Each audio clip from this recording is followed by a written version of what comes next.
وقال يا أهل الجنة ከዚያም አለ የጀነት ሰዎች ሆይ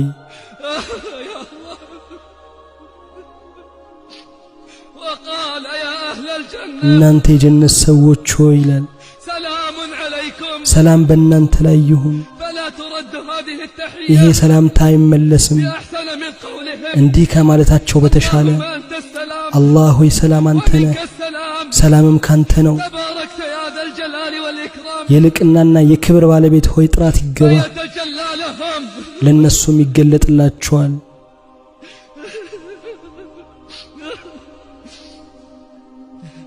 فيتجلى لهم الرب تبارك وتعالى يضحك ለነሱም ይገለጥላቸዋል ጌታ ተባረከ ወተዓላ እየሳቀላቸው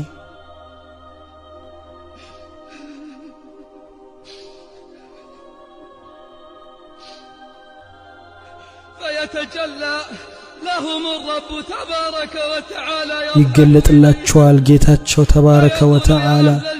ይላልም የጀነት ሰዎች ሆይ ከሱም መጀመሪያ የሚሰሙት ቃል እሱን ይሆናል የታሉ ባሮቼ أين عبادي الذين أطاعوني بالغيب ولم يروا የታሉ ባሮቼ እነዛ ሳያዩኝ በሩቅ የታዘዙኝ أين عبادي የታሉ ባሮቼ الذين أطاعوني بالغيب ولم يروا እነዛ ሳያዩኝ በሩቅ የታዘዙኝ هذا يوم المزيد ይህ የጭማሬ ቀን ነው ዛሬ سلوني فهذا يوم المزيد ጠይቁኝ ይህ የጭማሬ ቀን ነው فيجتمعون على كلمة በአንድ واحدة ቃል ላይ ይስማማሉ ሁሉም قد رضينا فارض عنا እኛ ወደናል አንተም ውደድልን በሚል يقول لو لم أرض عنكم ይላችኋል እናንተም ባልወድ ኖሮ ጀነቴን አላኖራችሁም ነበር سلوني ጠይቁኝ هذا يوم المزيد ይህ የጭማሬ ቀን ነው يجتمعون على كلمة واحدة በአንድ ቃል ላይ ይስማማሉ أن ربنا ጌታችን ሆይ أن ربنا أرنا ጌታችን وجهك ሆይ انظر إلينا ፊትህን አሳየን እንመልከትህ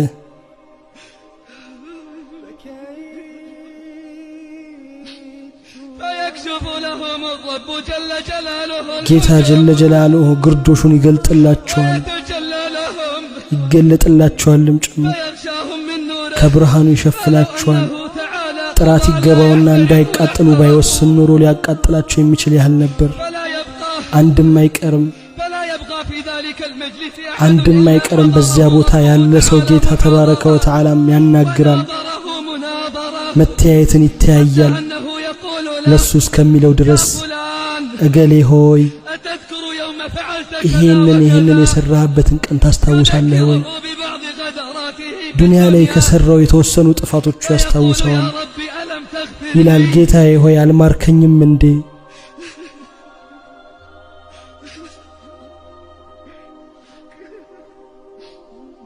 فيقول يا رب ባሪያው ይላል ጌታዬ ሆይ አልማርከኝም እንዴ يقول لو لم أغفر لك ባልምርህማ ይለዋል ما بلغت منزلتك እዚህ ቦታ ባልደረስክ ነበረ